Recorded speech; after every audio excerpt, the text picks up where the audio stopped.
Hello, and welcome back to our live stream of Ancient Egypt and the Bible, where we take your questions on Ancient Egypt and the Bible. Today, this is our 9th live stream, and it is named after the 9 bows. Now, we haven't actually been using titles that are Ancient Near Eastern references. But this time, it's an exception, because the 9 bows are what the Egyptians called, say, the collective group of Egypt's enemies. So there weren't actually a list of 9 of these, 9 enemies, but they included people like the Libyans, the Nubians, the Cushites, the Rechenu, the Syrians, and 9 being sort of a number of completeness in Egypt. That was the this meant the totality of all their enemies, and the bow being sort of the weapon of, say, the lower class or cowards. This was sort of a pejorative. And if you look at some of, say, the artifacts of ancient Egypt, like, say, the footstools of kings like King Tut, you'll see some images of foreigners on those footstools, and those footstools often will also have written on them the 9 bows. So today's title of this live stream is in reference to that Egyptian idiom. So again, we're going to take your questions, and it's the same as always. We're going to take your super chats, have priority as always, and we are going to try to get to some non-super chat questions as well, as many as time permits. We will run this for about an hour and a half, and if you do have a question that's addressed to me that's not a super chat, then I ask that you put a Q and a colon in front of it so that I know it's directed towards me, not just to other people in the chat. So with that, let us begin. And we have one super chat that was sent ahead of time from RG Strategy for $5. Thank you very much. Do you think the Kings list for the divided kingdom era in the Kings and Chronicles is actually regnal dates? You might have already answered this. Okay. I actually haven't answered this, but it is actually a very good question. And the answer is yes, it is regnal dates, but, and it's a big but. The but is that the calendar systems are different depending on who is running the hegemony. Okay?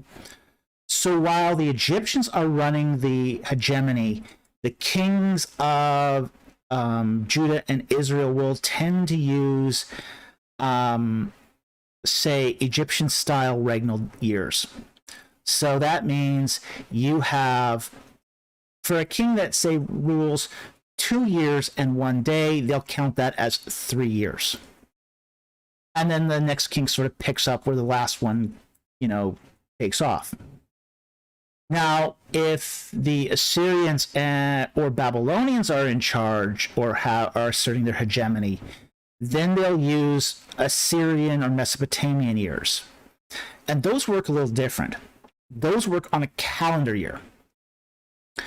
So a king comes to the throne, and he ends up actually serving out the last year of the previous ruler. So he doesn't get credit for his first year until the turn of the new year. And it's at that point he starts accumulating years to his name. Now, the good news is that this makes Mesopotamian dating an absolute breeze to sort of calculate. The bad news is that sort of the Egyptian dating kind of messes this all up. So you have to account for that when you start looking at the regnal years that are being used in the Book of Kings and Chronicles, because it's really going to depend on what hegemony is in charge. So anyway, I hope that answers your question. Thank you very much for the super chat. I very much appreciate it. It's a great question, and if you want more information about this, I would suggest Edwin Thiele's book, the second or third edition. The second edition is pretty good. He gets pretty much 95% right in the first edition. He covers sort of the remaining 3% in the second book. He makes a couple further corrections in the third edition. And say sort of the rest has been sort of worked out by Kenneth Kitchen. So we pretty much have got this nailed down now, fortunately. Thank you very much for the question. Great question, as always. Okay. You're finding the mic. Mic's a little loud. Okay, I will turn it down a bit.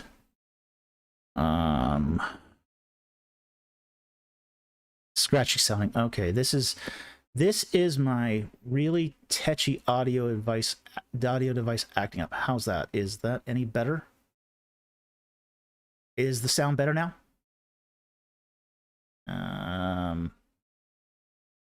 Oh, is it still scratchy? Not getting any feedback here, so I will assume that adjustment worked. Yeah, unfortunately, I've got a really, really crummy audio device, and it needs to be desperately replaced, but I just can't afford to do it right now. So until that happens, we're just gonna have. Okay, I'm getting some feedback. It sounds better. Okay, awesome, great. Yeah, it either doesn't register at all, or it's too loud and scratchy, and it's the audio device. The interface. I struggle with this almost every live stream. Okay. Let's get back to Twitch it here. Okay, and our next super chat is from Murray. I assume that's Sweden, for 50 Swedish krona. Thank you very much. When do you think the book of Job was written? Before or after the Pentateuch? Definitely after the Pentateuch. It's definitely after the Pentateuch. We see in, say, Job chapter 1, verse 15, reference to the Sabaeans. This is Saba. This is one of the kingdoms in the Arabian Peninsula. And Saba doesn't become a kingdom until the 10th century BC. So this is one of the sort of telltale markers. We also see that there's references to Edom. So it's very much looking like that this the earliest we can peg the Book of Job is the early Iron Age. So it seems to have been written no earlier than around the time when, say, the United Monarchy got its start. So I'm not sure if there's any way we can date it to any later than that, but as I say, the earliest we can date it seems to be the 10th century. So it's definitely later than the Pentateuch. I think there's some Aramaic words in there which would sort of narrow that, maybe refine that a bit down to, say, the 7th or 6th, 6th or 8th centuries. But I do seem to think it is before Babylon, but I think it is definitely after, say, the 10th century. So thank you very much for the super chat, and a great question. Okay. Mouthwash for 30 shekels. Thank you very much. Are there any post-13th century Exodus date theories, even fringe ones you know of and could discuss? Yeah, there are post-13th century theories. The most common one is the one by Gary Rensburg. He places the Exodus at the 11th century. I don't think much about that theory. You know, I like Rensburg as a person, but I always get into loggerheads with him over this. This has sort of been a tetchy point between us, and I haven't actually made much effort to disguise the fact that I don't think his Exodus theory is very credible. I think he has to do a lot of machinations with the Merneptah victory stela, the Israel stela, to try to show that he has to try to prove with the Merneptah stela that Israel was still in Egypt at the time that stela was written, and that's a really tough sell if you're an Egyptologist, because Egyptologists just know that, in these sort of poetic sections in these royal inscriptions, that you don't include internal populations as part of that poetic section, because the whole point of those poetic sections is that you're showing that Egypt is superior and can defeat all its external enemies. So the idea that it's including an enemy on the inside is a really tough sell, and I don't think Rendsburg sells that very successfully. But that's probably the most the post 13th century Exodus theory that has the most traction. Okay, and what is your opinion on the sister-wife narratives, in case question 1 goes nowhere? Well, question 1 went somewhere, but I don't exactly know what you mean by sister-wife narratives. So I would have to get more information on what you actually mean by that. So are you talking about, say, the Egyptian tendency to call your wife your sister? Or are you talking about, say, the whole idea of levirate marriages? So this question could go many ways, because it needs to be refined a bit. Well, anyway, thank you very much for the super chat. Very much appreciated, and it is an interesting question. Okay.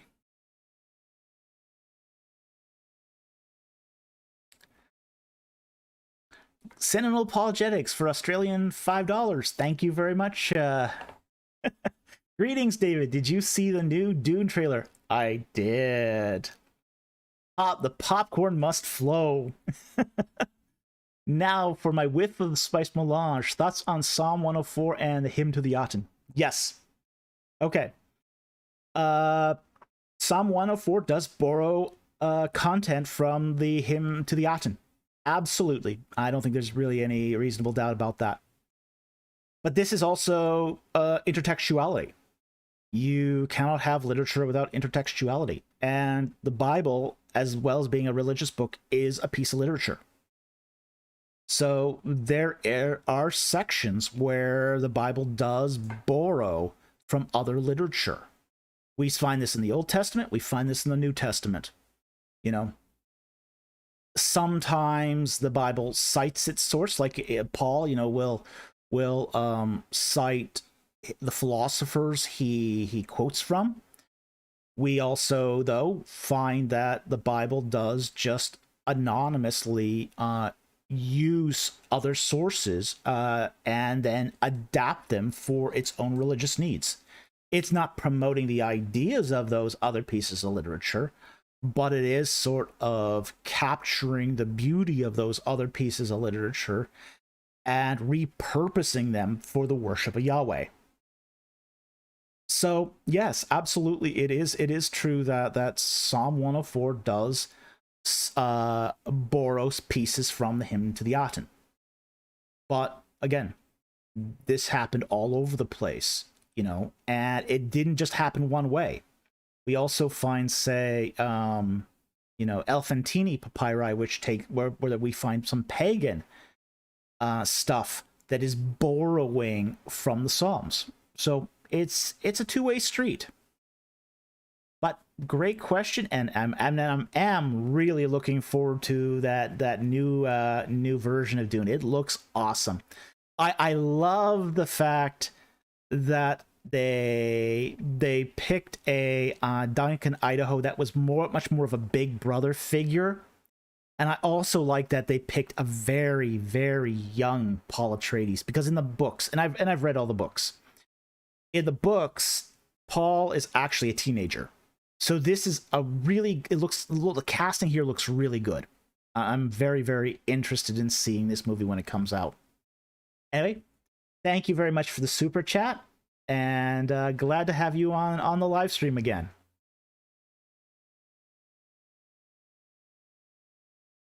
Okay, that looks like the end of the super chats. Let's see if we can find a non-super chat.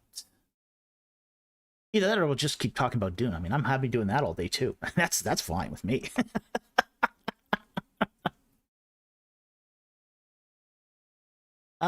Okay, Disciple of Christ has one. Have any bigs been done in the staging ground between Paramses and Avaris? Okay. Now we kind of have to understand that the staging ground in ancient times would have been flooded during the inundation period. So the problem is if the staging ground the staging ground was just fields. It was agricultural fields when it wasn't flooded. So we wouldn't expect to find anything there. They were only there for a day on the staging ground, and then they would have been gone. So, you know, I would not expect to find anything there. But archaeological digs have been done at Paramses. We have to understand that the whole thing about archaeological digs is it doesn't show... Archaeological digs are often, lauded as sort of being the be-all and the end-all, but they're really not. Archaeological digs will show occupation. It doesn't show transit. So if people are moving through a site, your chances of finding something as a result of an archaeological dig are infinitesimally small. Because people in transit just don't leave a lot of stuff behind. Okay, and that's what the staging ground between Paramses and Avaris would be, is it'd be a staging ground. It'd be an in-transit move. So that, combined with the fact that it's covered with water year in, year out for 1,000 years, means we're probably not gonna find anything in the staging ground. You might find things that were, say, discarded from Paramses or Avaris that end up being washed into that staging ground, but that wouldn't be evidence, say, of the Israelites per se. But it's an interesting question, and I think it's a good question. Thank you very much. Okay, I missed Captain Ahab's super chat. Let's see here.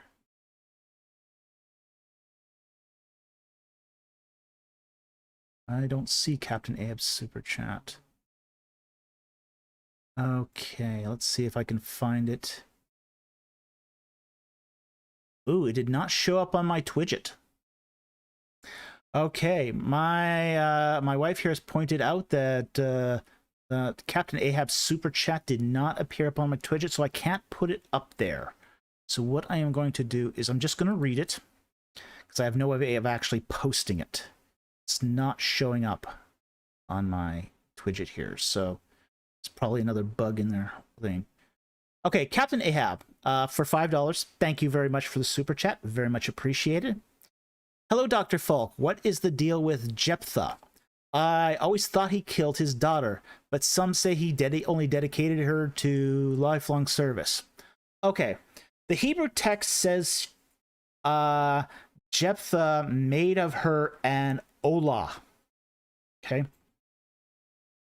Now, an olah is a burnt offering.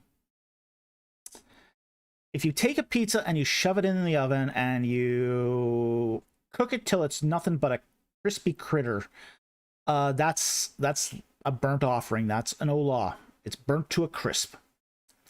So the text makes it clear that Jephthah offered his daughter up as an olah, and I don't see how textual exegetes can get around this. Now, Jephthah is just one of those judges that just keeps putting his foot in his mouth. Okay, you know, he's not a reliable witness. He makes rash oaths, and much of what Jephthah says is deeply, deeply problematic. You know, I know that there are people who try to use, say, Jephthah's speech to establish an early Exodus date, but where he says, you know, 300 years we have, you know, we have been in the land. You know, why didn't you take it back? You know, well, you know, that's in the same speech where he says, you know, Yahweh gave us our land, your gods gave you your land. You know, well, Deuteronomy 32 says otherwise. You know, so Jephthah is not opposed to saying things that are against the word of God. You know, this is because he's ignorant. You know, he was a son of a harlot that was thrown out essentially on his ear. Okay, and he's an ignorant man who speaks rashly and is surrounded by say unsavory types. So this doesn't actually surprise me that he would say something so rash that would end up in the death of his daughter as essentially a burnt sacrifice. So I know that there are exegetes out there that will try to make the case that he only dedicated her to lifelong service, but I don't see where you can reasonably say that with the text. I think this was a grievous mistake on his behalf. Okay, a grievous mistake, and she really does. She is mourning not just lifelong service. She is mourning that she will not have children or posterity. And this was one of the promises of entering the Holy Land. So she's mourning the fact that she's about to die. So, yeah, it's a great question. It's a great super chat, and I here's where I would disagree with the other exegetes here. I don't think you can reconcile that with the text. But thank you very much for the super chat. Interesting question. Very much appreciated. I didn't know none of those were missed. All right. Okay, another super chat for 50 Swedish krona from Marie, Sweden. Thank you very much. Do you subscribe to the Egypt or Hebrew model of the Exodus? Smaller or larger crowd, longer travel before the river? I subscribe to essentially the Egypt model. Okay, I don't, and I really don't think there's any doubt of this. We actually have almost all the place names that are in the Exodus route recorded in Egyptian records. We know where they are, and the Egyptian records tell us where they are in respect to relative geography. Okay, so the as far as the smaller and shorter or longer travel to the river crossing before it's the Reed Sea crossing, but I really think there's no question the Reed Sea was located in the northwestern Sinai. Again, we have lots and lots of geographical information from Egypt that really sort of narrows the Yam Suf down to a proximity around Baal-Zephon, Pi-Hahiroth, Migdol, even Charu and Per-Ramses. All of those sites have been identified. So, I know the reasoning behind the whole Hebrew model, but it's wrong reasoning. It's exceptionally wrong reasoning. So, while I respect my colleagues who hold to that model, it just simply can't be sustained. But thank you very much for the question. It's an interesting question, and thank you for the super chat.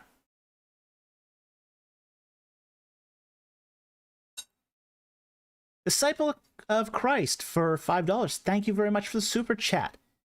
Do you have a favorite Egyptian legend or story? Well, Sinaway's fun, Wenamun's fun. Those are great stories. I think, however, when it comes down to one that's actually legend, as opposed to maybe Sinaway and Wenamun. They were probably tomb inscriptions that were sort of recorded and then passed around.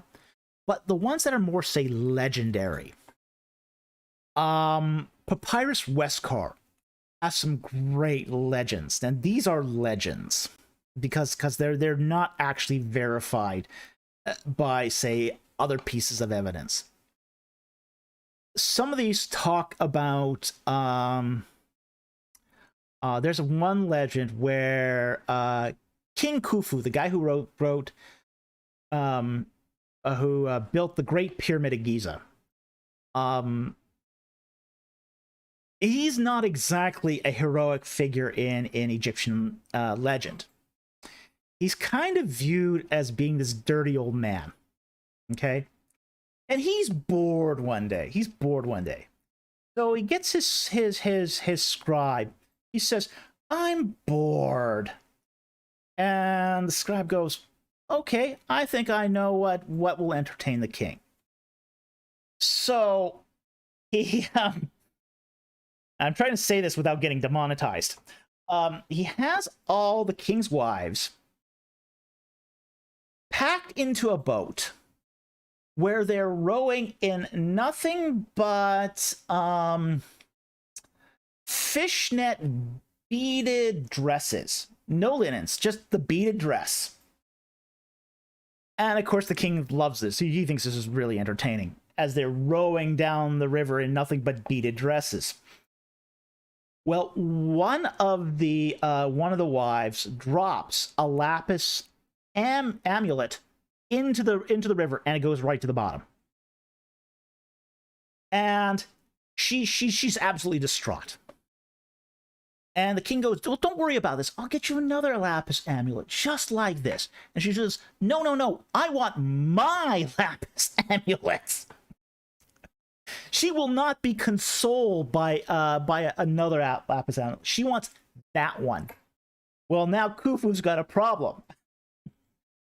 So he goes to his priest and he says, "Hey, you know, this was fun until she lost her amulet. Now I've got this huge problem because she's going to be no end of trouble. You got to help me out here." So the the priest actually goes to the river and he uses water magic to fold the river up like a cloth. And at the bottom of the river is an amulet, is the amulet that she lost. And the queen, this queen identifies the amulet. It's my amulet. It's a great story, and it's found in Papyrus Westcar. There's I think 3 legends in that papyrus that are really terrific. That's just one of them. But great question, great super chat, and that Papyrus Westcar has great stories in it. So thank you very much for the super chat, and we will go to the next one. Disciple Christ, $5 again. Thank you very much. Do you subscribe to the Divine Council view of Psalm 82, a la Michael Heiser? No, I don't. I do subscribe to the Michael Heiser view of the Divine Council as it regards the Book of Job. I think he's dead on right about this. But I think when we start looking at, say, other passages where the sons of God are being referenced, we have to be careful that we don't just subscribe a one meaning interpretation. And I think this is what Heiser's done. He's correctly shown a divine counsel in the Book of Job for the sons of God, and now wants to apply that meaning everywhere else. And I think that starts to get problematic when he does it to Psalm 82 and to say Exodus. Okay, so here's one of those things where I partially agree with Heiser, but I don't agree with him in this particular case. I think that there is a strong exegetical case to be made from the idea that the sons of God, or being called gods, refers to not just, say, divinity, but to people who assert inordinate power. Okay, and in that respect, it is to be godlike to have, say, that sort of power over the lives of people. And I think the Bible uses it in both ways. And I think that's clearly the use in the case of the Exodus reference to the judgment of the gods of Egypt. And I think that's also true in the case of Psalm 82. So, while I love Michael Heiser, I think he does some great work. I think some of his work is absolutely terrific. I just don't agree with him on this fine point. But thank you very much for the super chat. Very much appreciate it. Okay. Another from Mouthwash for 15 Israeli shekels. Thank you very much. Would you personally enjoy living as, say, a well-off peasant in Egypt with good modern health for life? Would that depend on early, mid, New Kingdom? No, I would not want to live in ancient Egypt. Absolutely not. No matter what my health, I wouldn't want to live there. I have to admit, the few times I've had to go to Egypt, and I've been a number of times to Egypt. I don't particularly. It's hot. It can be humid. I don't particularly like the food there. So it's not, say, something I particularly enjoy. Now, I love desert. I love it bone dry. That much. Like, for example, if I was living in West Thebes, I could get used to that climate really, really easily. Climate, I actually will really enjoy it. I do not enjoy the climate around Cairo. Cairo is just stiflingly humid, and I really dislike Cairo. And frankly, being a well-off peasant, there was no such thing as a well-off peasant. Most, what we would call a well-off peasant, would be subsistent agriculture. So it means spending your life farming until the inundation came, in which case you had to move up to higher ground. So there was no such thing as permanent dwellings amongst peasants. So it's a rough life. It was a very, very rough life. You had few possessions. You had few, very little else other than work. You worked hard, you lived hard, and you died young. So I wouldn't say there's no such thing as a well-off peasant in ancient Egypt. So it's not a life I would choose. But interesting question. Thank you very much for the super chat.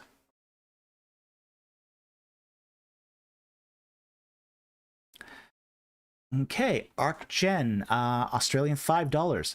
What are your thoughts on Assassin's Creed Origins representation of Egyptian culture? Interesting question. Thank you for the super chat. I think it's a very good representation of Egyptian culture. And not perfect, of course. It does have some flaws, but that's okay. There's some artistic license involved. I think it captured some of the look of the feel. One of the things I did notice that it didn't sort of quite capture was sort of the atmospheric things. Now, I'm going to put a caveat here. I haven't actually played that much of Assassin's Creed Origins. The reason why is because it just feels like work to me. Okay. When I became an Egyptologist, many of my favorite games, I used to love the Tomb Raider games. I used to absolutely adore the Tomb Raider games. And then it started feeling like work instead of play. So I am still a gamer. I still do play lots of video games. I mean, I play Skyrim. I play Fallout. But games of a more archaeological bent, I have a much more difficulty playing because it just feels too much like I'm working at that particular moment. So, but from what I've seen so far, and I didn't get very far into Assassin's Creed Origin. I think I got almost to the village where you have to do the archery contest. But from what I saw, it looks pretty accurate. I will say that some of the temple layout isn't quite accurate, but and Egypt does tend to have sort of a dusty haze that I think some lighting mods could fix in Assassin's Creed Origins. but it's a very interesting representation of Egyptian culture. So it is and they do get some things right, and I was actually very, very pleased to see that. Anyway, thank you very much for your super chat and your question. Very much appreciated. Okay. Sentinel Apologetics for $2 Australian. Daddy Falk wants to live on Arrakis with spice. The spice must flow. Hey, at least you know there's always a knife waiting for you around the corner. You don't always know that in academia. At least you know what you're getting into on Arrakis. But yes, I very much love the Dune Saga. It's a terrific masterpiece of science fiction. No doubt about it. Okay. Michael Beeson for $5. Thank you very much for the super chat. Thoughts on Barker's temple theology? Okay. Now, I would probably need some more specifics on this because I'm not that familiar with Margaret Barker. Now, there is a temple theology. Okay, and I can say that sort of outright. The whole idea that, say, Eden was set up as a temple. There is very much a lot of cultic symbolism in the first several chapters of Genesis. So that much is absolutely true. When we look at, say the creation of man, you know, God said, let's make man in our image and our likeness. Both image and likeness are also the same words that are used for, say, cultic images and idols. So there's sort of this sense in, say, the creation of mankind, that mankind is being molded out of clay like an idol, and then being filled with the nefesh, the living spirit, in the same way that the ancient Near East viewed idols. You see, in the ancient Near East, idols were viewed as sort of bodies of divinity that they could come and just inhabit. So we do see this being referenced in the first few books of Genesis. The whole layout of, say, the creation narrative, you know, where it talks about creating space and then filling it. There's definitely the idea of, say temple imagery there, because you often find say 3 courts in temples. That's a very common temple design in the ancient Near East. So I'm not sure of what she means by temple theology, but there is a temple theology going on there. Whether or not that's the same as what she's implying, I can't answer because I haven't read her work. However, there's definitely something going on there that is alluding to, say, temples of the ancient Near East. Anyway, thank you very much for the super chat. Very much appreciate it.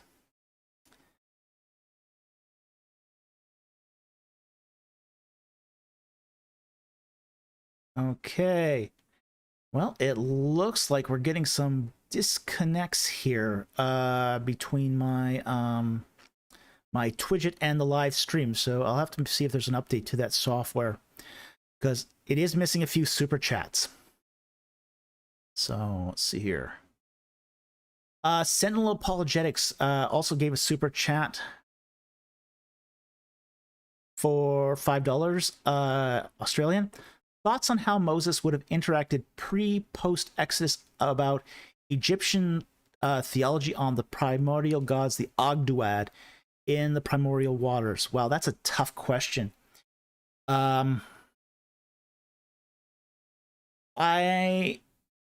think when he talks about, say, the division of the waters, and he is in a way addressing that. Like everything we see in, say, Genesis 1 is in a sense, it's anti-myth and it's polemic against the gods of the ancient Near East. Now, the primordial waters are talking about, say, it's a creation myth in ancient Egypt, where you have the primordial waters and it spawns, say, the first god. And the first god that then creates the 8, the Ogduad. And it's 4 male gods, 4 female gods, and they're generally paired off. So you have Amun and Amenet. But there's a breakdown that happens before then. There's usually the creator god like Atum, who then creates Tefnut and Shu, the sky and the water gods. And then you've got the air and, say, the water gods. And then you've got the creation of the 8.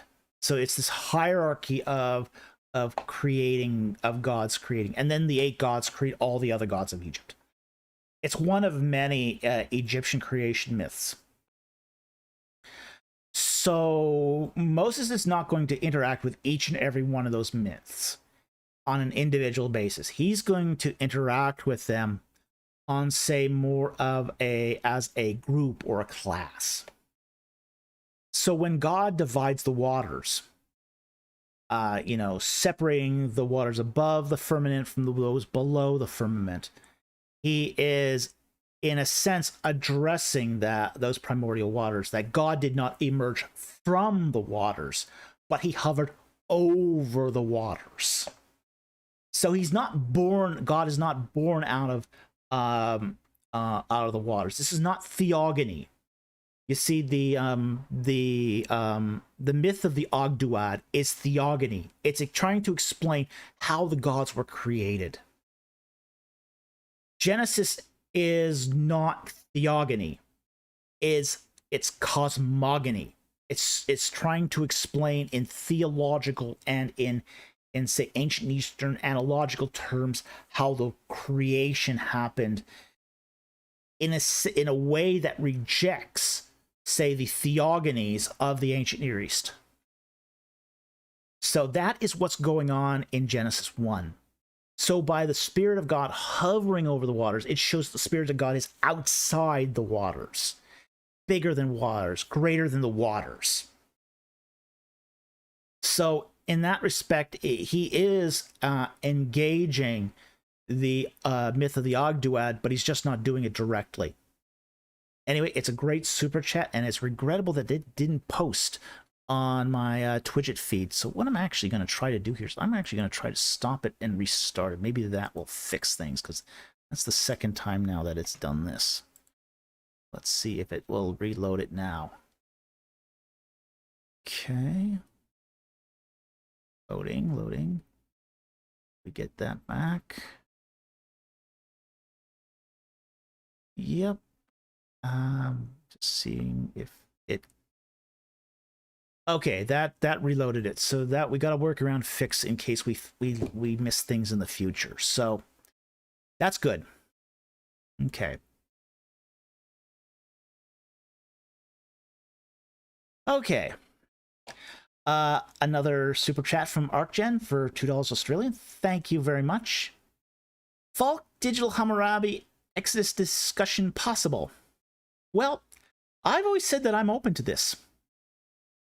Digital Hammurabi has basically said he's not.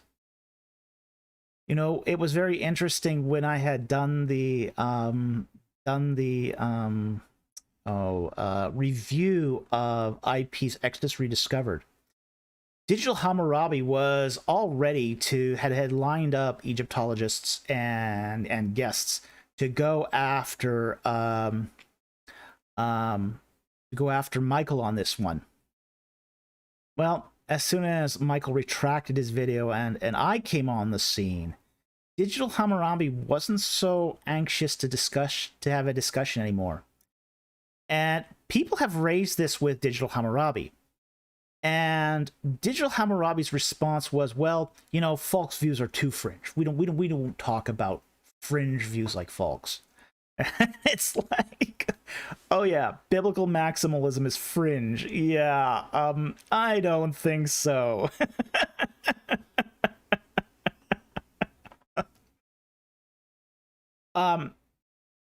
recently I was offered a sum of money, and apparently so was Digital Hammurabi, to get together and to talk.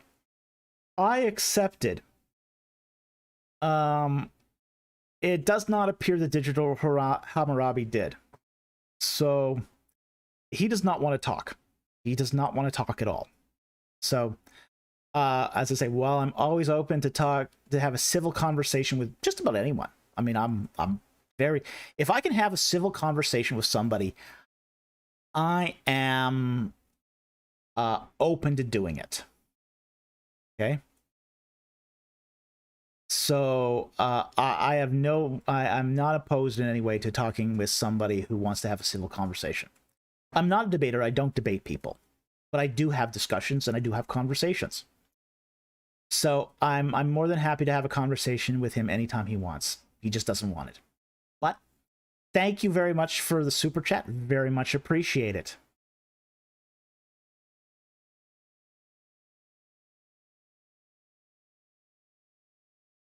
Okay, here, let me just make sure I didn't miss any.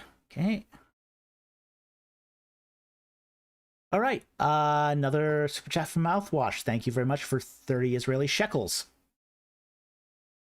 What's with Deuteronomy permitting kingship and forbidding hilltop worship?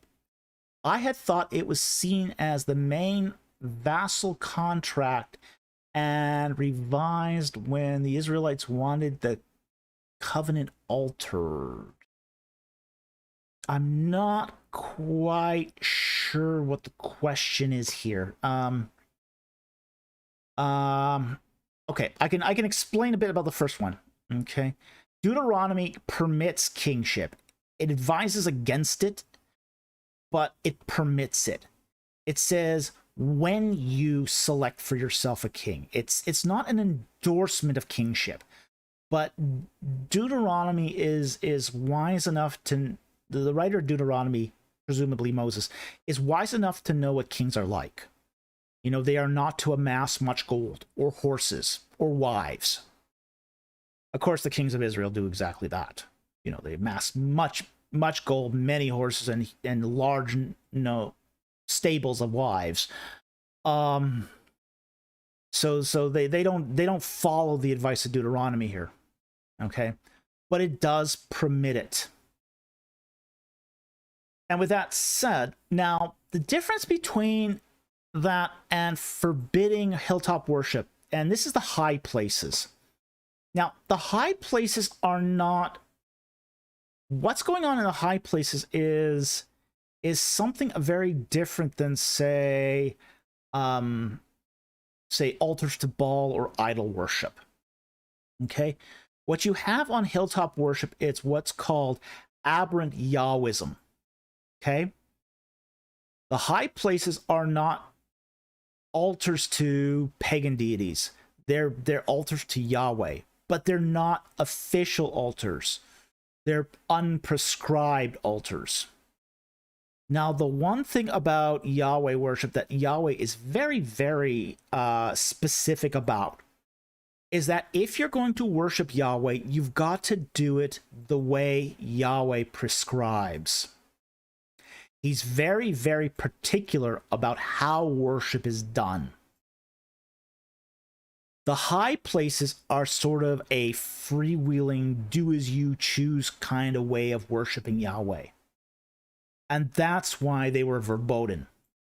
They were forbidden because they weren't structured in a way that was pleasing to God. So that's why hilltop worship is forbidden. The way that you had to worship Yahweh before the new covenant was to do it through the temple, the place where God prescribed it. Okay? So that's why the hilltop worship was forbidden. Now, I'm going to look at that second question again. I had thought that it was seen as the main vassal contract and revised when Israelites wanted the covenant altered. Okay. Now, the main vassal contract, I'm assuming that's the Sinai contract. that actually cannot be revised. There's no provision in there to revise that. There is it's essentially a agree once, that's that, and that's the terms. So there's actually it's a suzerain treaty, so it's not up for renegotiation, as it were. So Hilltop worship was not a means to circumvent or to revise the contract. And we also see too that there was a change in the way that of what worship was allowed before Sinai and after. Like, for example, if you look at, say, the way that the patriarchs did worship, it's very, very different than how it's done after Sinai. There are things that were allowed by the patriarchs, patriarchal worship, that were not allowed later on. Like, for example, the setting up of stele or matzebot. You know, that was allowed before, it was not allowed after. Worshipping at or near oak trees was allowed before, it wasn't allowed after. The using of, say, unclean animals was allowed before, but not after Sinai. So there are several changes that take place at Sinai. It gets a lot stricter as far as its the way worship is done following, say, the Sinai covenant. So anyway, I hope that answers your question. Thank you very much for the super chat.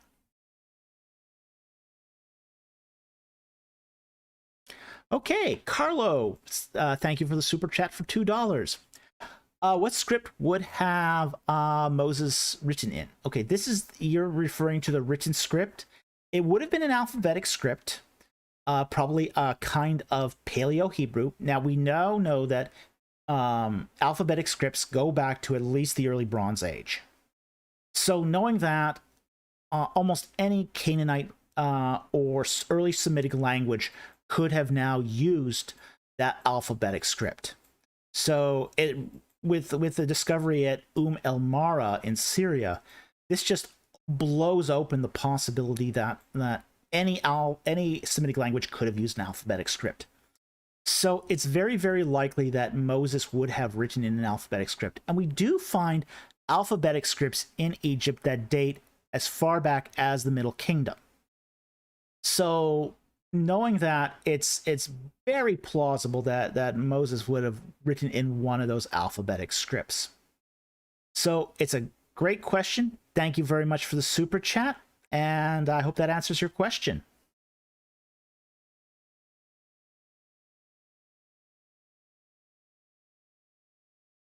Okay, super chat for $10 from JD Freeze. Thank you very much.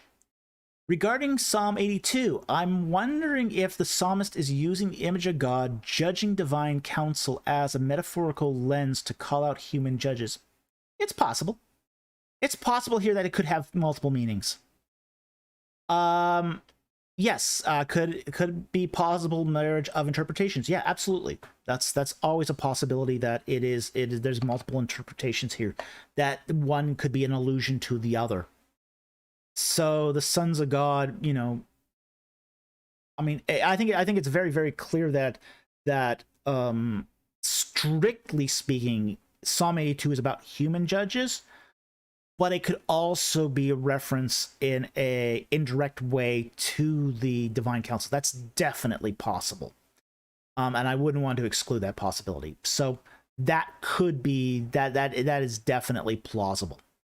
So, but we have to say, okay, what is the primary meaning here versus what is, say, the allusion or the secondary meaning? So I think the primary meaning is to the human judges, but I'm also open to the secondary meaning being, say, the divine counsel. That's possible. But great super chat. Thank you for the question.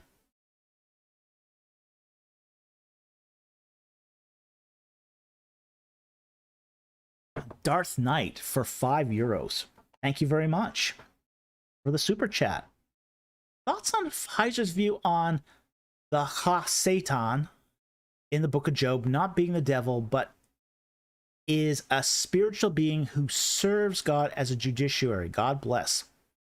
Okay. I'd have to look into that a bit more closely. The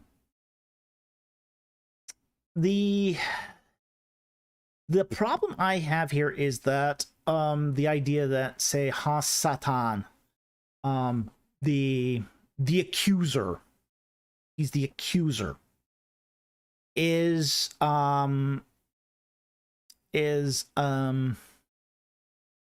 not just as God's judiciary here. You know, there is an attempt by the Has-Satan to do grievous bodily harm to Job. So I don't think this is just the idea of the devil's advocate here. I think there's definitely that Satan here is a malevolent being, and but it's a malevolent being that has access to the counsel of God, at least at this time. So I'm not sure that it is if there's a this may be one of those things where there's a distinction without a difference. So I don't know if I'm exactly comfortable with that, but I'd have to look into this more before I make a determination of Heiser's argument on this, because I haven't read Heiser's argument on this. So that's about all I can say on this right now. But I think there's more going on there than just that that Satan here is more than just just an accuser advocate. There is the sort of the test that Job is not, say, either what he appears. He's a hypocrite. He's a counterfeit. He'll turn on God at a moment's notice, and in the process, the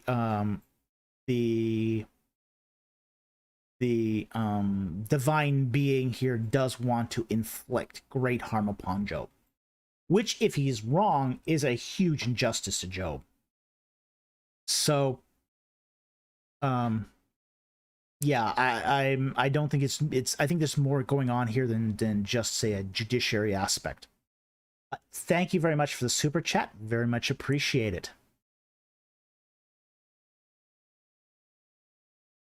In another super chat from Sentinel Apologetics for $10 Australian. Thank you very much. Is Exodus 3 the focus on how the name I Am was to distinguish God from the Ogdoad? In other words, the I Am is not like Amun or Ta, since I Am cannot be assigned a place or identity in the cosmos. Okay. The I Am. There's a lot that has been done on the particular meaning of I Am in Exodus 3. You know, he says to Moses, I am, you know, Moses asks, who do you say that I am? And God says, I am that I am. Tell him that I am has sent you.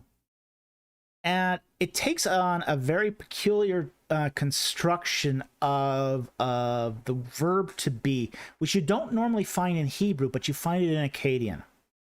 So there's something about this that's really old, really timeless, and it is sort of conveying the idea of I am through all eternity, you know, forward and back. You know, the timelessness of God is definitely present in this statement. So in that respect, it is not like Amun or Ta. I should say it's not like Amun. Okay. Ta is a little different. Ta is a very strange god in Egyptian circles because Ta creates himself. Ta is a creator god that creates himself. Ta has only a beginning because Ta decided to bring himself into existence. So Ptah is a very, very odd god in Egyptian circles. Ptah also creates things through the command of his voice and his will. In many respects, Ptah is more like Yahweh than any other god in the Egyptian pantheon. But he's still not Yahweh. He is still sort of has a beginning as such. Okay? Ammon has a beginning. You know, he is spawned out of the primordial waters and the Ogdoad. Ptah is not part of the Ogdoad. Ptah is something else. He's part of the Memphite theology. The Ogdoad comes from out of the Hermopolitan theology. They're different theological traditions.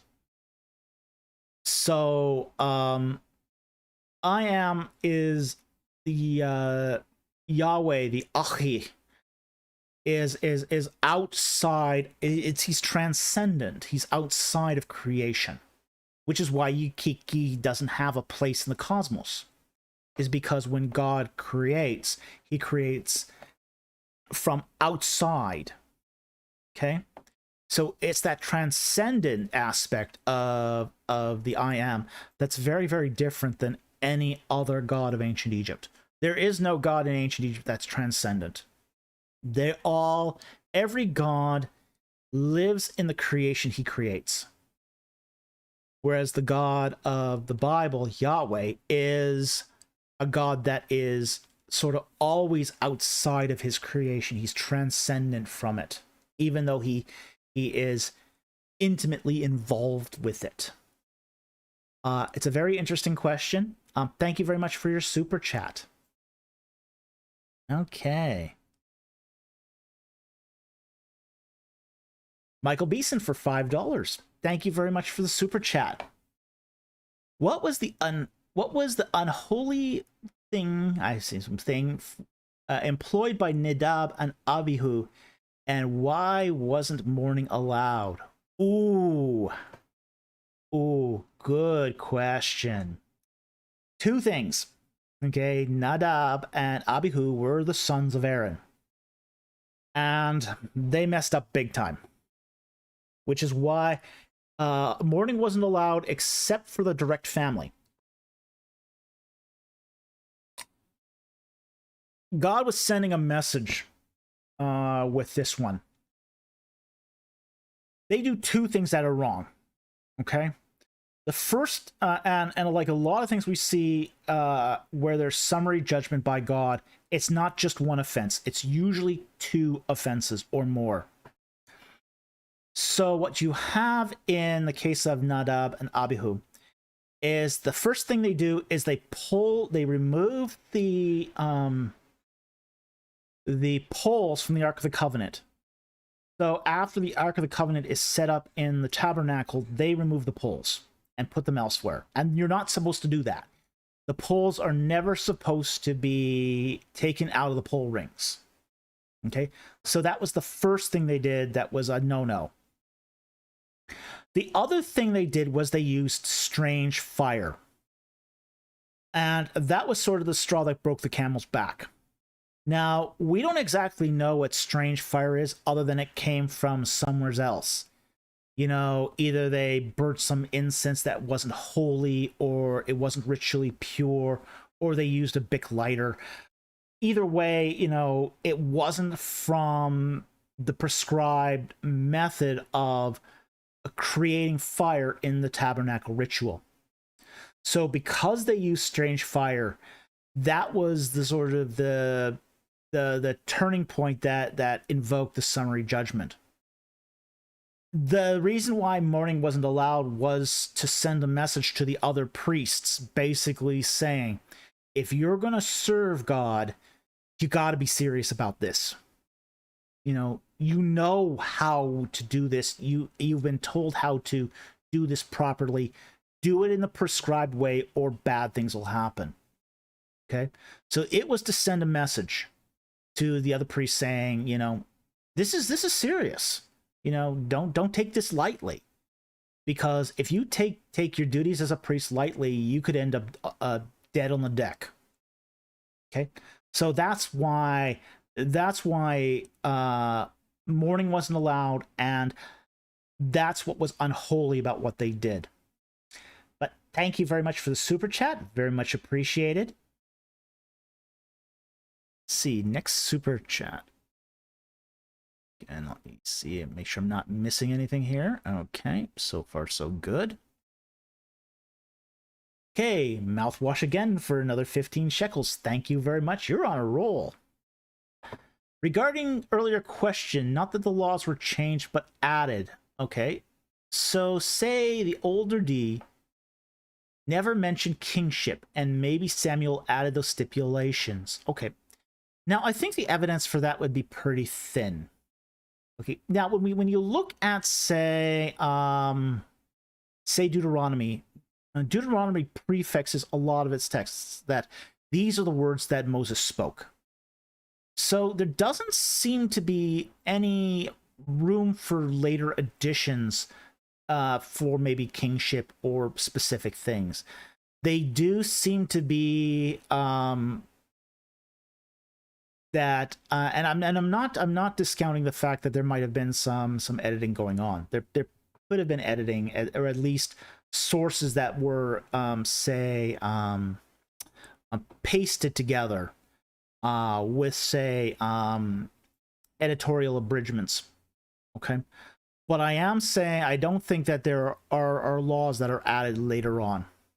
So I'm not comfortable with the idea that there is a say a redaction going on here that includes later material into the texts, and that's because I just don't see warrant for this. So so I don't see any specific cause to say go down that particular path.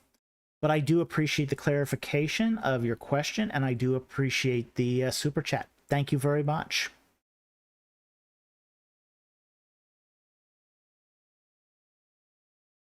Disciple of Christ for $2. Thank you very much for the super chat.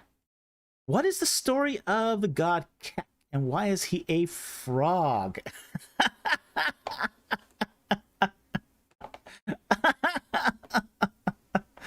Ah, yes, Kek. We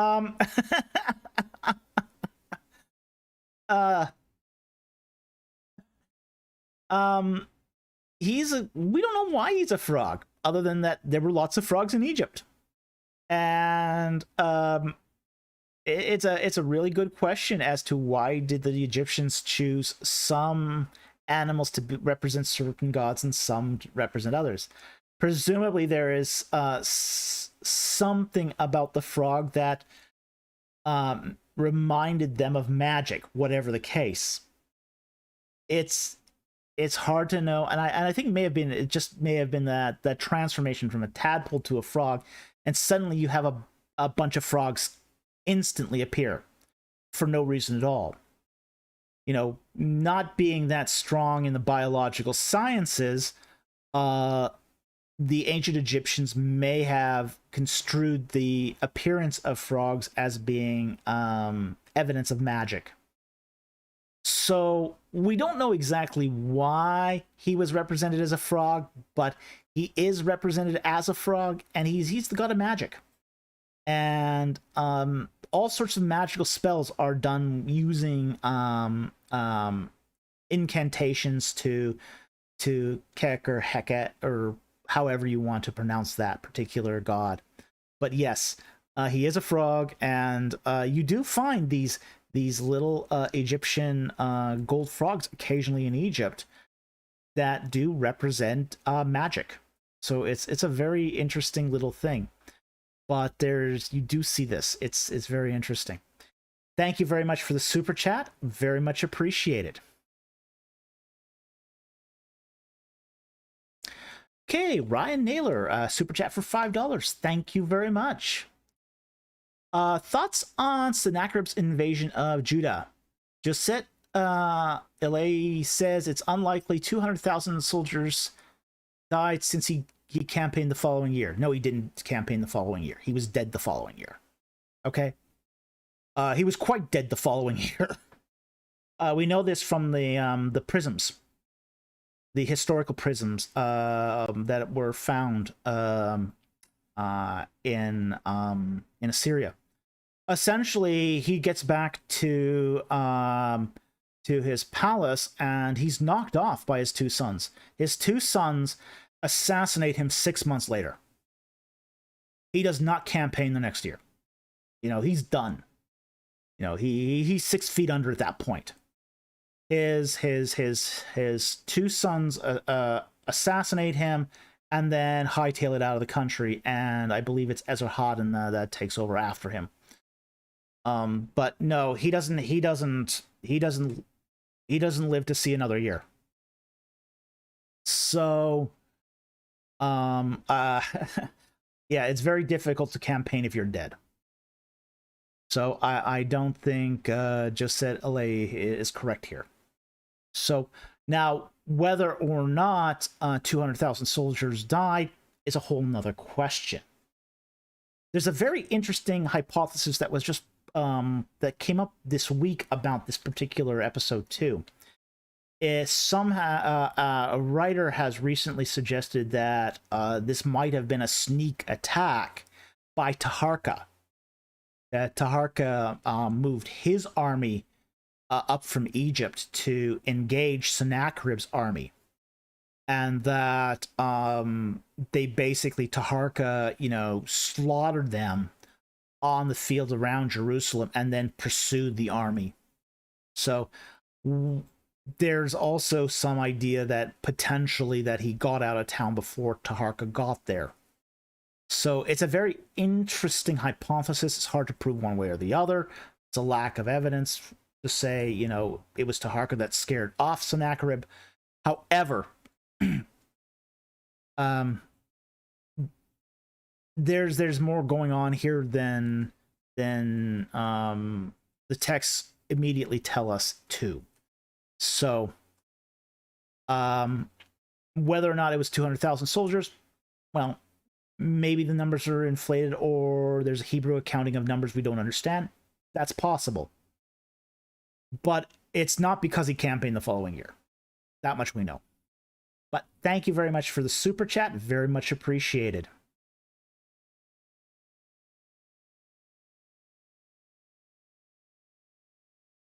Sentinel Apologetics for $2 Australian. There's no other god that has transcended. Nice. It is nice, yeah.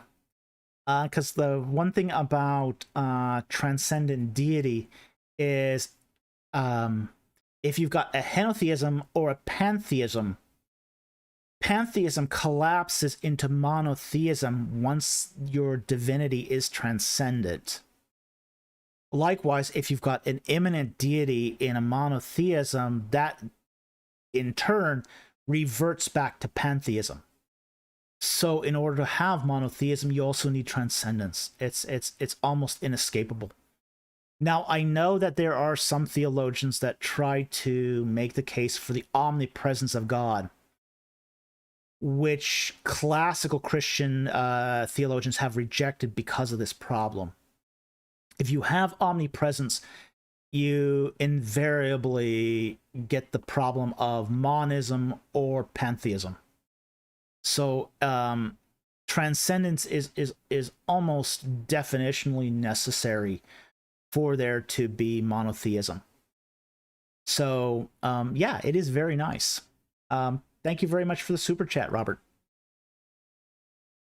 Okay. And that's the end of the super chats. So I think, just double check. Yep. So I'm going to go scan for some non-super chats because we got 15 minutes left. Let's see. Okay.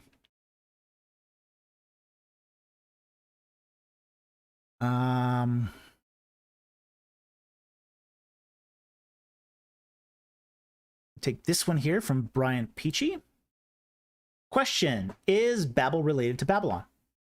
In a way, yeah. Also, does our understanding of the spread of language disprove the ideas of languages starting at Babel? Okay, now that's not quite what's going on at Babel. But, okay, now, Babel means gate. Okay, it means gate. And so does Babylon. Okay, they both mean gates. Okay, so the two words, the two place names are related. Now, are they the same place name? Probably not, but they are related. Just like you find various names being recycled all over the ancient Near East. So just because they are similar doesn't mean they're the same. Also, does our understanding of the spread of language disprove the idea of languages starting at Babel? Okay. The idea of languages starting at Babel is not a biblical, does not come out of the biblical text. It's an interpretation of the biblical text, and it's a tradition of the biblical text, but it is actually not supported by the biblical text. Okay? So we have to be careful here to discern what is the text saying versus what is the what is our interpretations or our traditions regarding the text. So this is one of those cases where you have to be very, very careful. Because the Bible does not make the claim that languages started at Babel. What the Bible does claim is that the language at Babel was confused. This forced the people to spread out from Babel. You see, the whole idea of the flood and bringing people, Noah's family, to the newly recreated world was that they would spread out and they would be fruitful and multiply and fill the earth. And what did mankind do? They just sort of hung around Babel and said, okay, we don't want to be spread out. We want to be, we want to make our own religion. We want to make a name for ourselves so we're not scattered and we're not lost and we're not on our own out there. So we want to collect humanity in one spot so that we're all nice and safe. And God goes, that's not the plan. And that's not the plan. And you guys know that's not the plan. At that point, God says, okay, we're going to confuse the language here, so they're forced to spread out. So this is not the origin of language, but it does drive people out from Babel. So that's the purpose of the Babel narrative, is to say, you know, I've had enough of you guys. You guys are, I'm still going to accomplish my purposes. But instead of you being willing participants, you're going to be unwilling participants. And the confusion in language is going to send you out. But the Bible is not making the claim here that this is the origin of language. So again, what we understand about the spread of language doesn't disprove it because the Bible doesn't make the claim. So I hope that answers the question. It's a great question. Thank you very much for the question. Okay, and I see another super chat here.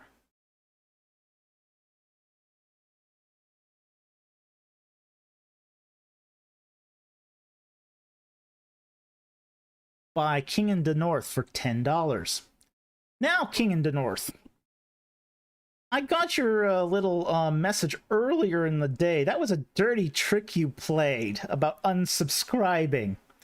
I got the first message, but not the second one about you just kidding. I was having a really, really rotten day up to that point, and you did fool me, so, yeah. Wasn't very happy about that. I'm not saying it wasn't funny. I'm just saying I wasn't very happy about that, and you know what I mean.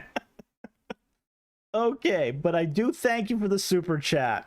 Do you think the Battle of Kadesh was before the Exodus? Yes, I do. Is it possible Hebrews could have served in the Egyptian military?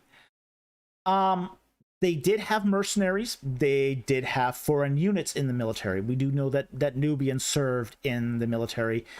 We do also know that there were also Libyans and probably some Canaanites too that served in the military.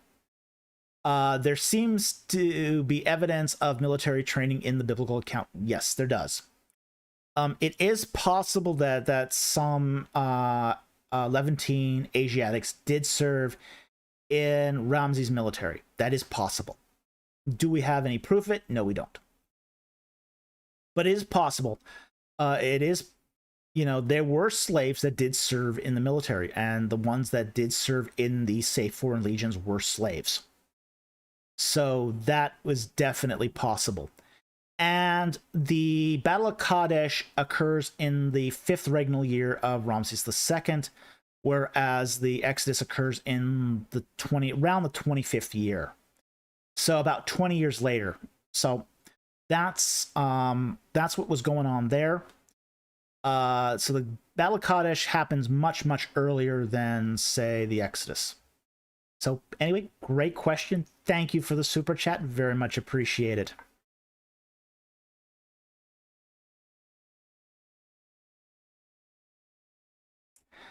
Got a $5 super chat from Dante's Power. Thank you very much. Question: why hasn't Dr. Montford Beatock DNA sequenced the skeletons at Tel Adaba to eliminate the 12 brother theory? Either they are Joseph brothers or they're not. Okay, here's the problem with what's the skeletons they found at Tel Adaba is the preservation of DNA. It's terrible at Tel Adaba. You're not going to find DNA at Tel Adaba. The Tel Adaba it's agricultural fields. It's just so wet and so damp. All the DNA there is destroyed. You do need some sort of protective environment for DNA to survive. Even fragmentary DNA needs a protective environment. And Tel Adaba is just too wet. So you're just not going to get DNA from the skeletons at Tel Adaba. And it's unfortunate because almost all organic material this happens to almost all organic material at Tel Adaba because it is in the delta. It's wet. All the papyrus has rotted away there. We find bullae there. There was a scriptorium found at Tel Adaba, but no texts except for one very fragmentary cuneiform tablet. That's the only text we find at Tel Adaba. And that's just because it's just so wet, it just destroys everything. So, while I would love for there to be some DNA evidence there, I just don't think we're going to find it. It's just not feasible, just because of the environment that exists at Tel Adaba. Okay. But thank you very much for the super chat. Very much appreciated. Arya H for $10 Canadian. Greetings, Dr. Falk. What are one or two of the best arguments against proponents of British Israelism? Oh, now there's an offbeat question. Also, which modern day demographic group are most genetically similar to the Israelites? Well, this is going to be a very, very prosaic answer, but I'll say this. Jews. They're probably going to be the most similar to the Israelites. And that's because they are descendants of Israelites. There's just kind of no way around that.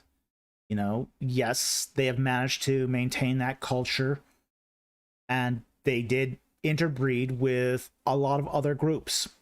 So, there is going to be a lot of, say, European and Middle Eastern, other Middle Eastern DNA that's going to be in that mix of Israelite genetics. But the fact is, though, that Israelite genetics were never really a pure genetic strain to begin with. Because when they left Egypt, it wasn't just the 12 tribes.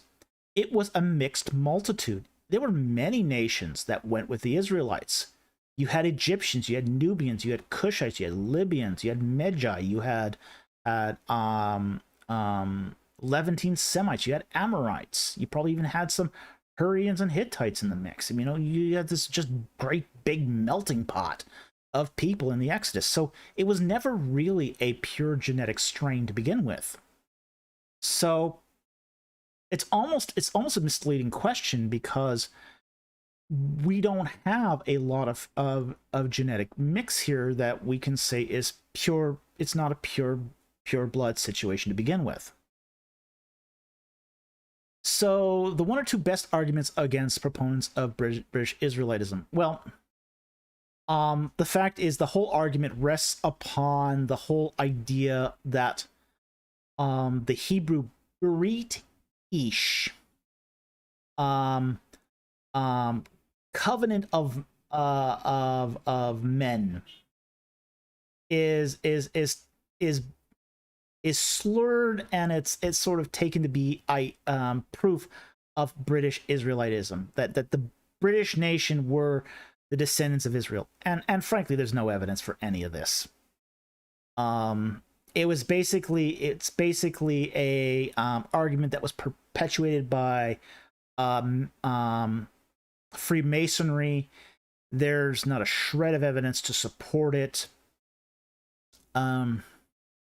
Again, all this goes back to the 18th and 19th centuries, and it has no evidence prior to the 18th or 19th centuries. It's all very recent, and there's not a shred of evidence to support it. So there's not much more that can be said about the British Israelites.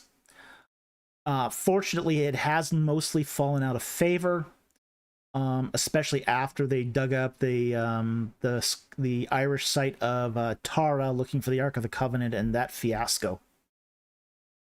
But thank you very much for the super chat. Very much appreciate it. Mohammed Quran for super chat for $3. Thank you very much. Thoughts on the Dura-Europos inscriptions? Well, this morning I just filmed the video on this, so you'll have to wait 2 weeks to see that. So that will be not this Monday's release, but the next Monday's release, where we do a video just on the Dura-Europos inscription. I will say it's very important. It was found in situ. It's not proof of Gideon, but it's more important than that, and we'll tell you why on the 2 weeks from Monday. But thank you for the super chat. Very much appreciated. And I do definitely have thoughts on this question, but you're just going to have to wait and see on this one.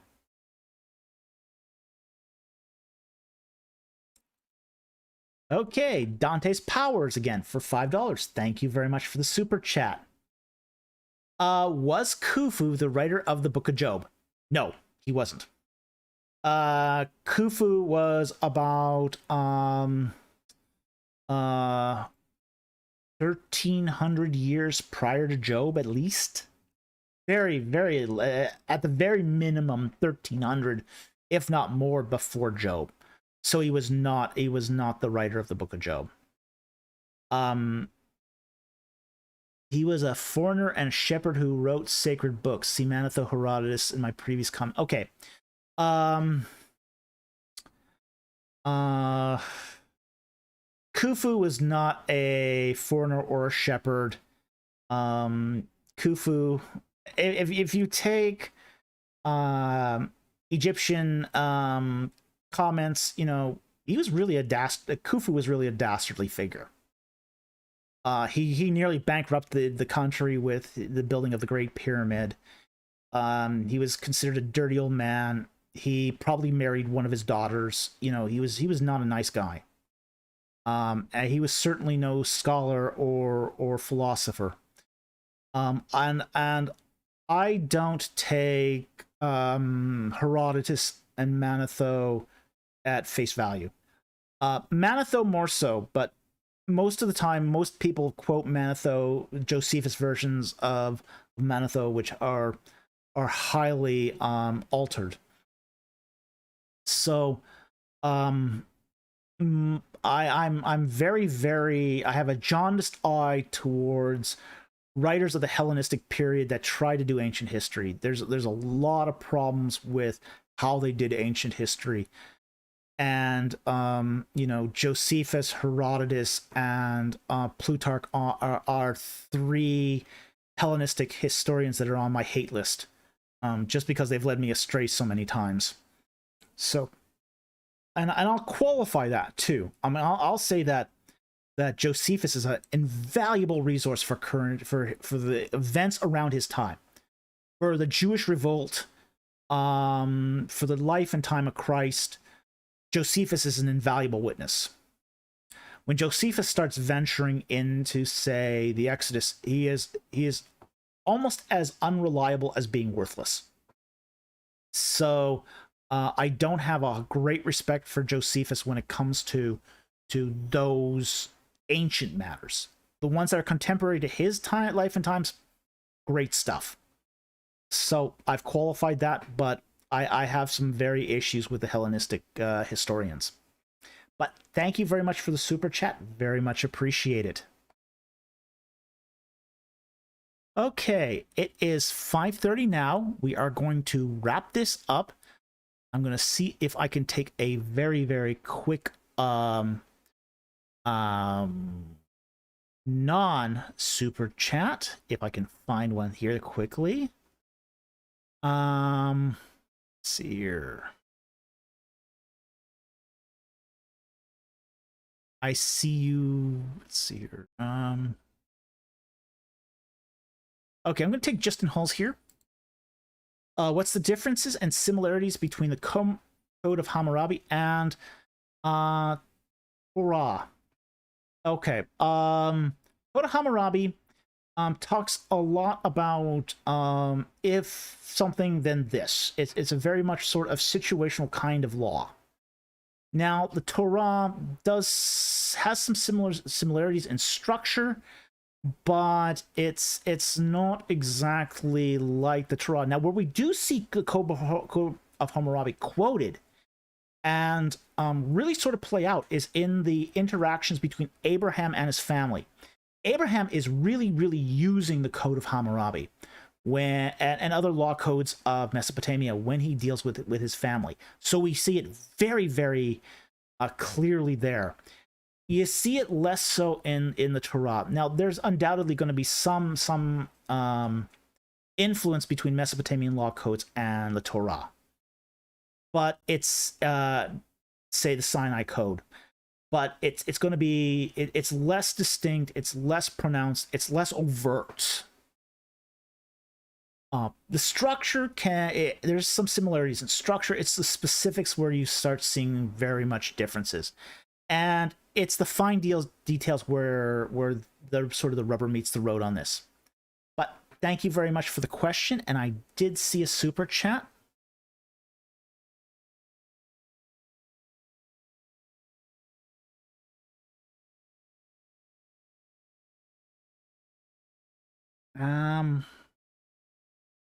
Are there not 20 years between Sennacherib's attack on Judah and his death in the annals? I don't believe so, but I'd have to look that up, to be honest. I thought it was the next season, to be honest. Okay. So I'd have to look this up, but I don't believe that there is 20 years between them. But I would have to, I'd have to see this. I'd have to look this up again. As I best recall, and I haven't looked at it recently, and I will admit that, I believe it was the next year. But again, I'm not sure. So now that you raised that question, I have to admit that that's based upon what I best remember. So I can't answer that until I look at the annals some more. So I'll have to look that up. But thank you very much for the question and the super chat. And look, here's the thing. You know, if I am wrong, I will definitely admit I'm wrong, because frankly, I'm not perfect. I have a very fallible memory, and I'm doing this as I best recall it. So there's only so much one can keep in your head at the time. So it's best to say, okay, yeah, it's possible that I'm wrong here. And if I look it up and I'm wrong, I'll definitely admit it. So, but until I do look it up, I'll have to say, okay, until then, I'll have to table this and say, well, maybe I'm wrong, maybe I'm not. So, but I do appreciate the question. Okay.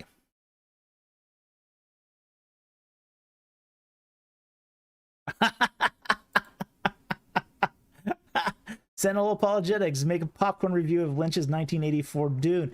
I like that movie. It was big. It had grandeur. I actually like it better than the Sci-Fi Channel's version of it, even though Sci-Fi's version was truer to the book, at least the script of the book, the words of the book. The Sci-Fi Channels didn't capture the magnitude. At least Lynch's movie captured sort of the grandeur of it. So I did like that film. I don't know how people would react to me doing a popcorn film review of that. I do want to do another popcorn review. But I just have not decided on what I'm going to do it on.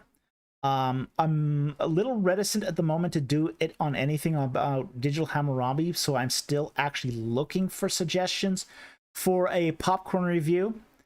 But I don't want to jump the shark too early by doing Digital Hammurabi. So I'm sort of looking for other material here that I can do a popcorn review of. So I am still looking for the opportunity to do a popcorn review. I just haven't decided what to do it on yet. But thank you very much for the super chat. I do appreciate it. Okay. And I want to take one last question and then call it a night. Okay, I'm actually going to take... Yeah, I've already answered one of his questions. I'm going to see if there's anyone else who's answering the question.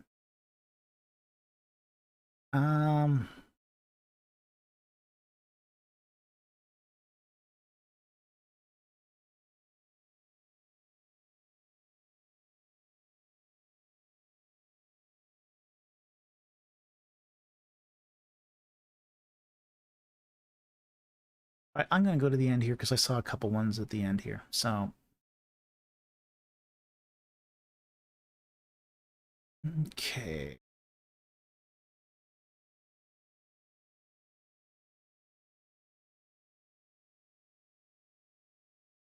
I'm going to take this one because I haven't taken one from C-Swift yet.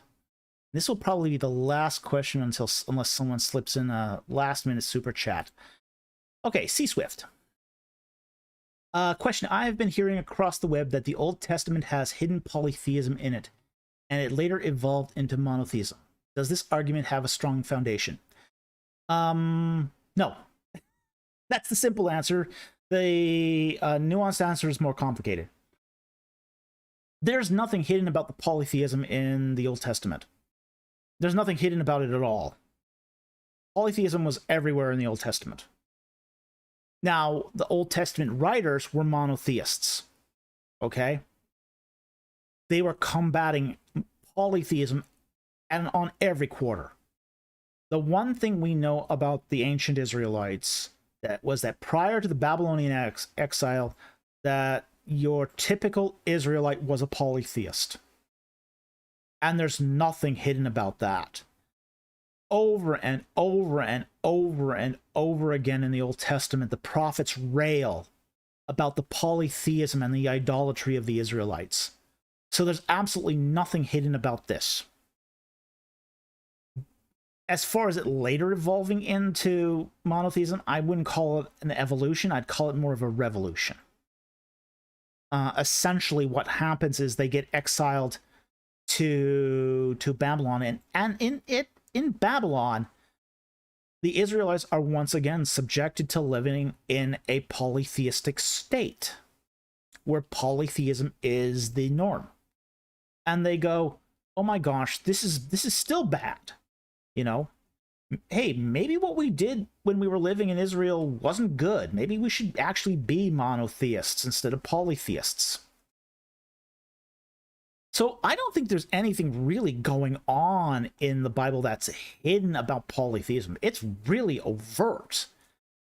But the writings of the Old Testament, right from the very beginning, all the way through, are monotheistic. There's no, say, evolution here to monotheism in the texts. The texts are preaching monotheism right from the beginning. Because frankly, the earliest texts are, if we have one text that we can say is the earliest biblical text. It would be the Ten Commandments that came down from Mount Sinai. That predates Genesis. It predates all other books of the Bible. That Ten Commandments is a monotheistic text. Even if it's not explicitly so, all the implications of the Ten Commandments lead to monotheism. So every other text that we see following the giving of the Decalogue, the Ten Commandments, is following in the footsteps of the Ten Commandments. And those Ten Commandments are monotheistic. So everything else is in lockstep as far as the writings of Israel go with that command. Okay? So with that said, there's nothing hidden. There's no hidden polytheism. The polytheism is overt and it is railed against. So I don't think that argument has a strong foundation. But thank you very much for the question. It's a good question, and I wanted to take that non-super chat, at least that one more super chat before we go. Now, I do see one final super chat here, and I'm going to take it here, and then we're going to call it a night. By Dante's Power for $2. Thank you very much. What happened to Egyptian labyrinth dig a while back? Okay. It depends what you mean by labyrinth. Now, there are actually some labyrinths in Egypt. Nothing like what we say would consider a labyrinth today, but a labyrinth being a sort of a maze of tunnels that are subterranean. And we do find a couple of these in Egypt. We find one, say, under, say, the pyramid of King Zoser, the Step Pyramid. But there was also one discovered at the Sun Temples in of the 5th Dynasty. So there is one. The problem with that one is it's most of it has collapsed. So there's we don't know what the extent of that is, but there was one there as well. So we do find a few Egyptian labyrinths in Egypt. We don't know exactly what the purpose of these labyrinths were, why there's such a network of tunnels that go under some of these structures. We do find them occasionally being dug under, say, certain necropoli, which are basically cities of the dead cemeteries. So we do find them from time to time. And the reason why they were done remains a mystery, but suffice it to say that we do find them. And they're not say like the Labyrinth of the Minotaur. They're not of that thing. It's not something you can get really lost in. But they are a network of tunnels. And in the case of the one under the Step Pyramid, there are actually several flights of tunnels. So I think it's about 3 or 4 layers. I think it's three layers of tunnels under the one at Zoser's pyramid. And in there's galleries and all that stuff. So they're quite complicated. They're quite complicated. In Mark Lehner's book, he actually tries to show what those tunnels look like in a sort of a 3D rendering. And it's really quite magnificent. So I highly recommend Mark Lehner's book on pyramids if you want to know more about the at least the one under the Step Pyramid. The one under the Sun Temple has not been documented because nobody knows the extent of that. But anyway, thank you very much for your question. I very much appreciate it. And with that, we're going to call it a night here. I want to thank everybody who has provided a super chat and provided great questions. Thank you very much to our subscribers and our Patreon supporters. And if this channel brings value, please consider becoming a Patreon supporter. We very much appreciate the financial support to bring you more information on ancient Egypt and the Bible. So with that, we're going to call it a night. Just a little note. Next week's, I believe next week's live stream will actually be Thursday. So with that said, have a good night and thank you for watching.